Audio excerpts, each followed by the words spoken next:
So guys, nandito nga pala kami ngayon sa isang Korean restaurant na sumisikat ngayon, no? Di bali dito nga pala kami magsa-celebrate ng birthday ni wifey. So, samahan nyo kami guys, ay papakita namin yung mga pagkain dito. Tsaka kung magkano ba yung mga presyuan dito, no? So, stand by kayo dyan. Let's go. At yun na nga guys, sinimulan na ni wifey, no? So, kanina kasi binrating muna kami ni Kuya Wika dun sa mga gagawin namin. Kasi nga medyo nahihiya pa kami gawa ng, syempre, first time namin dito, guys. So, ang ginawa muna namin, sabi ko sa kanya, ikutan mo muna yung mga pagkain para alam namin yung mga kukunin namin mamaya. So, siya na nga, naunang umikot yan, guys. Pinili niya muna yung mga gusto niya unahin na kainin. So, sabi ko, sige, ikaw na muna. Then, tapos mo ako naman yung iikot para alam ko din yung mga gusto kong kunin mamaya. So, yan nga, nahiya-hiya pa kami dyan. Tapos nga, habang na yung time ko na yan, ang naisip ko lang kanina, yung mga fried na pagkain lang kukunin ko. So, dyan nga pala guys, yan yung mga nakuha namin na pagkain ng kanina. Hindi ko na video kasi akala ko kasi yan. Naka-on yung mismong camera, yung pala guys, hindi. So, mamaya, video ako mamaya yung niya, kalawan namin kuha. So, may mga pasta yan.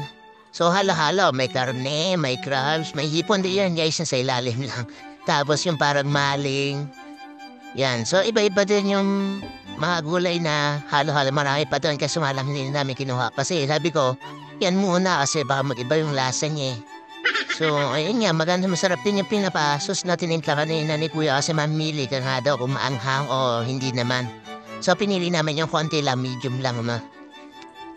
Yung napansin ko nga lang dito guys, yung pinakakainan namin is bilog na maliit lang. So, siguro nakadesign talaga siya para dun sa mismong soup lang niya, yung may mga sabaw-sabaw na kakainin niya. So, pati yung mga kutsara dito guys, tsaka tinidor, na-request lang namin niya kasi chopstick talaga guys yung ginagamit dito. So, hindi naman kami sanay ng ganon. Tapos, ang namin, kinuha namin yung plain rice tsaka fried rice, titikman din namin. So, pwede din kayo mamili dun guys.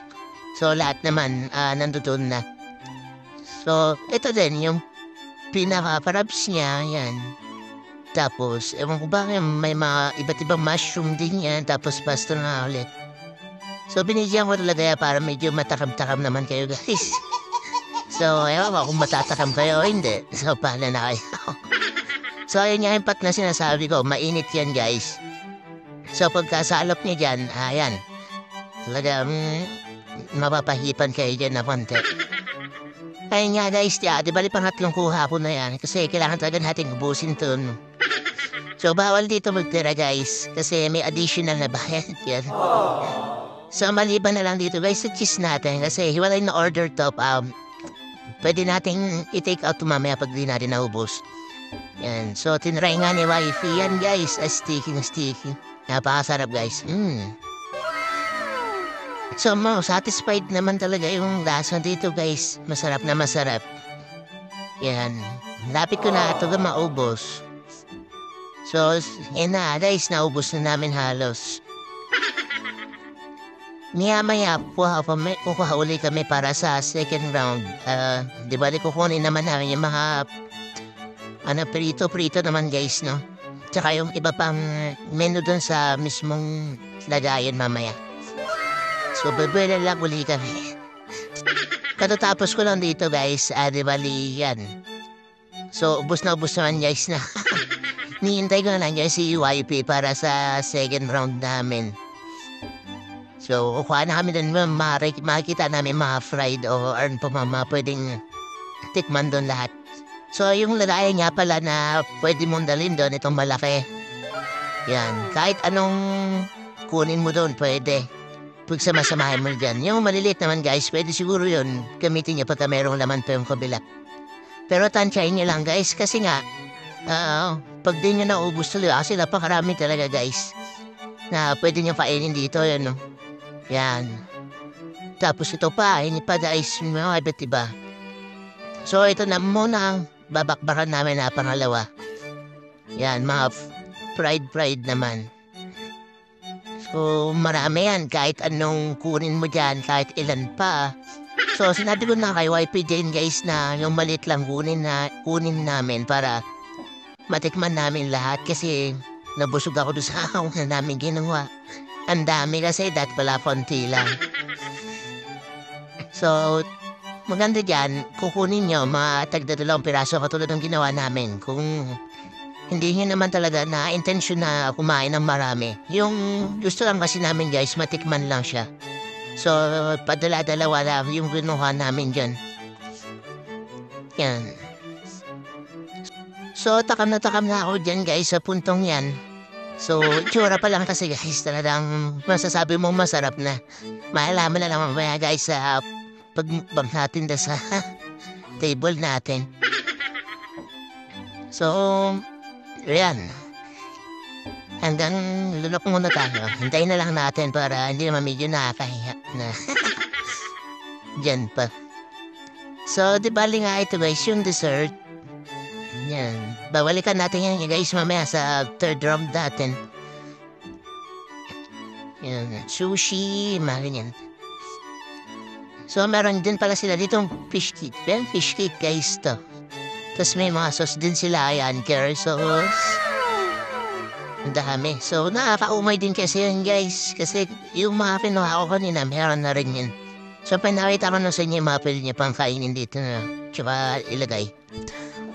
Ito na guys yung nakuha namin. 1-2 piraso lang yan guys para matikman talaga namin.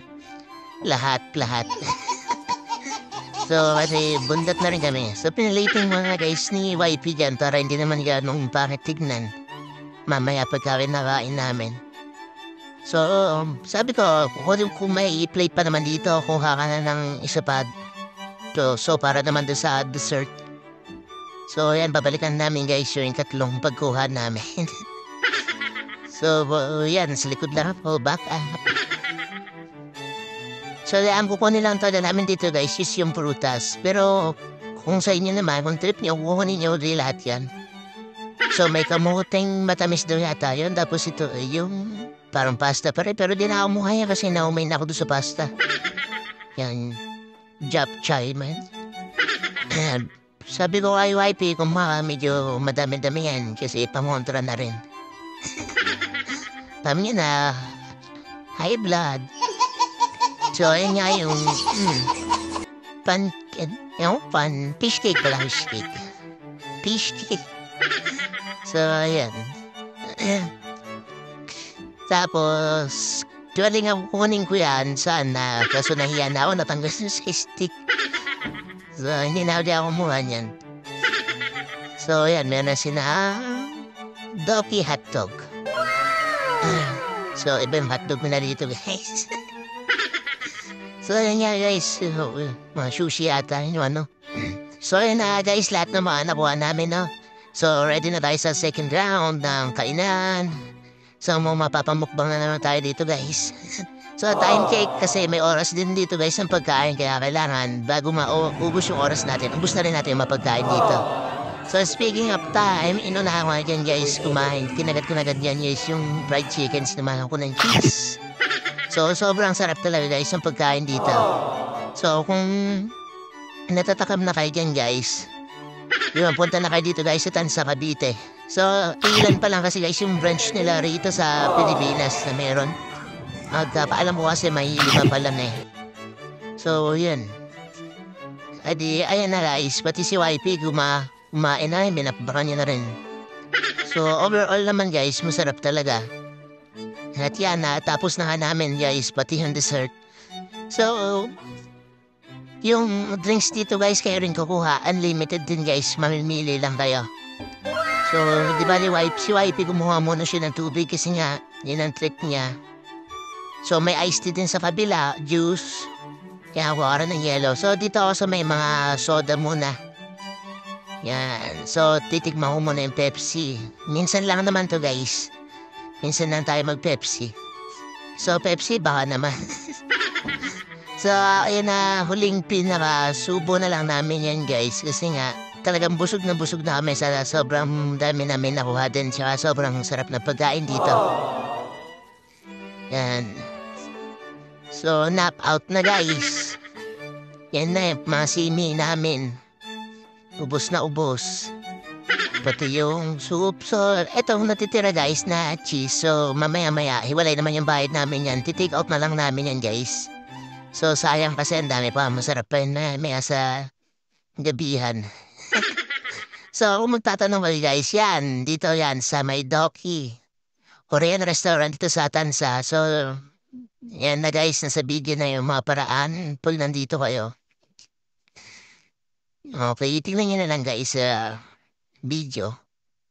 599 unlimited. Okay, so yun nga guys. Salamat sa pagsama sa amin sa pagkain namin sa celebration na rin. And tinake out na guys ni UYP yung kiss.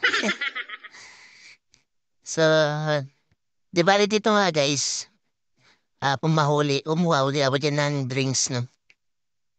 Yan. So, sinadya ko talaga siguro yan. Oo, nagkataon lang. So, so ayun nga guys. Pagkuha mo dyan sa labas, binidyoan ko na rin yung pinapaunahan, no? So, ayan nga pala ang Doki Korean #1 buffet.